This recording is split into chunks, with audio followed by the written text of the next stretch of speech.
Kemudian moral juga dirusak. Keluarlah fatwa-fatwa yang aneh-aneh, jilbab tidak wajib misalnya. Ya, sehingga bebas wanita mengumbar auratnya, ya. Sampai ada sebagian orang yang tadinya memakai jilbab, sebagian pemudi, sebagian akhwat, sebagian wanita tadinya pakai jilbab, melihat ada fatwa bolehnya tidak berjilbab, dia buka jilbabnya. Ngapain saya menyusahkan diri? Buka jilbabnya, ya. Gara-gara fatwa seperti ini. Kemudian lagi muncul fatwa bolehnya LGBT misalnya, praktek homoseksual boleh. Apa ini tidak merusak moral? Ya, ini sangat merusak moral. Bayangkan kita dapati anak laki-laki kita pacaran sama laki-laki yang lain, ya. Ini menyedihkan. Kita dapati ternyata istri kita jatuh cinta sama istri orang lain, sementara suaminya jatuh cinta sama suami orang lain. Lucu. Terus gimana kalau gimana punya anak keturunan, ya? Bagaimana mempunyai kemudian kebahagiaan, ya? Ini bahaya seperti ini, merusak moral. Kemudian juga fatwa-fatwa yang lain seperti masalah kesamaan antara wanita dengan lelaki, ya. Sebagian fatwa dari mereka mengatakan bukan hanya lelaki yang boleh menceraikan, wanita juga boleh menjatuhkan talak, ya. Ini berbahaya. Berbahaya bagi kita kaum lelaki. Wanita, laki-laki, ya, laki-laki, ya. Bagaimanapun biasanya lebih mudah untuk menahan hawa nafsu atau mengontrol emosinya. Biasanya seperti itu. Meskipun sebagian mereka juga tidak. Tapi secara umum, berbeda dengan perempuan biasanya lebih mendahulukan perasaannya daripada rasionya. Ya. Oleh karenanya, terutama kalau wanita lagi sedang haid misalnya, ya terkadang sering emosi. Ya, terkadang mudah perasa. Kenapa? Karena kesehatannya lagi tidak stabil, ya. Nah, kalau ternyata sebagian wanita dibolehkan menceraikan, bahaya, ya. Bisa jadi suaminya dicerai 3 kali sehari, ya. Sedikit-sedikit kamu saya cerai, sedikit-sedikit kamu saya cerai, ya. Kemudian bukan cuma itu, fatwa lagi yang lain saya baca, ya, kalau lelaki dicerai oleh sang wanita, ya, sebagaimana wanita kalau dicerai ada masa iddahnya, masa penantian, ya, supaya rahimnya bersih. Kata para ulama, rahimnya bersih, maka butuh beberapa kali haid supaya benar-benar bersih. Sebagian mereka mengatakan, kaum liberal, bukan cuma lelaki, bukan cuma perempuan yang ada masa iddahnya, laki-laki juga harus punya masa iddah, ya. Lama lagi, 4 bulan 10 hari.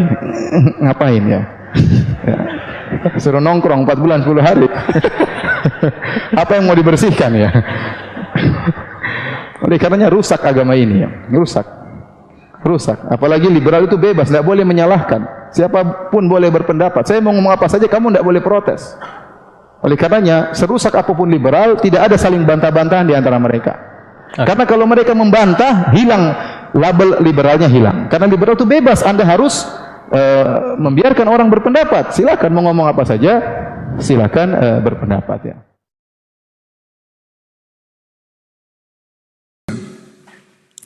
Liberalisme, ya, tentunya diambil dari kalimat liberal yang artinya kebebasan. Artinya kebebasan. Dan secara bahasa, secara etimologi, liberalisme sangat bertentangan dengan Islam.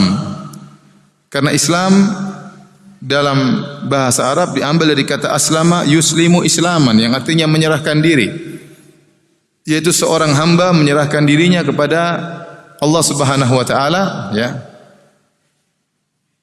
Tunduk dengan aturan Allah Subhanahu wa taala dan tunduk dengan aturan Nabi Muhammad sallallahu alaihi wasallam. Karena Allah Subhanahu wa taala Maha rahmat kepada hamba-hambanya. Allah menciptakan hamba-hambanya tidak dibiarkan begitu saja.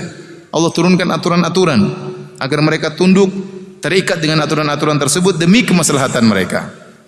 Di antara yang mempelopori fitnah syubhat yang paling terkenal adalah orang-orang liberal, orang-orang pluralis. Mereka sampai menulis buku yang banyak, bahkan dalam disertasi-disertasi, tesis-tesis yang mereka tuliskan, yang intinya mereka ingin menjelaskan bahwasanya semua agama benar,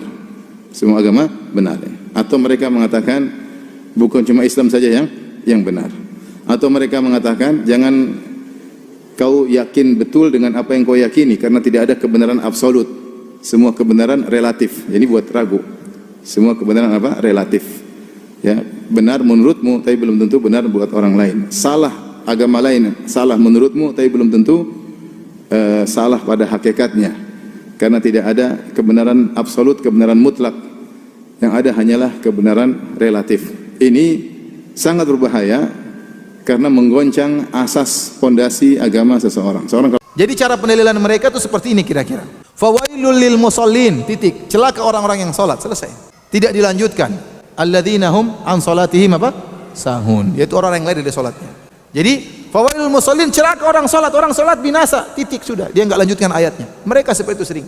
Contoh penilaian mereka tentang bolehnya berakidah, bolehnya kafir, bolehnya tidak menyembah Allah, boleh. Kata mereka, faman syaa'a falyu'min wa man syaa'a falyakfur. Allah yang bilang, barang siapa yang ingin beriman silakan, barang siapa yang ingin kafir silakan. Kan bebas, kenapa ente atur-atur? Allah saja boleh.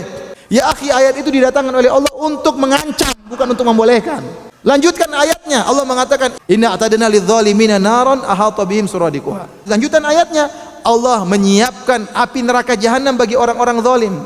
Ayat selanjutnya tidak dibaca. Jadi mereka hanya berdalil dengan awal ayat, belakangnya ditinggal. Awal ayat, belakangnya apa? Ditinggal. Itulah cara pendalilan orang-orang liberal. Jadi liberal susah masuk dalam Yahudi. Saya ulangi, pemahaman liberal susah masuk dalam Yahudi. Pluralisme susah masuk dalam Yahudi. Ya, karena kalau timbul pluralisme, hilang keyahudian mereka. Hilang keyahudian mereka. Mereka merasa bangga karena eksklusif. Bahwasanya Tuhan hanya milik mereka, Tuhan hanya untuk mereka, dan mereka hanya satu-satunya suku yang dihargai oleh Allah Subhanahu wa taala. Maka mustahil pluralisme masuk dalam Yahudi, mustahil. Mereka tertutup, eksklusif sampai sekarang. Sampai sekarang.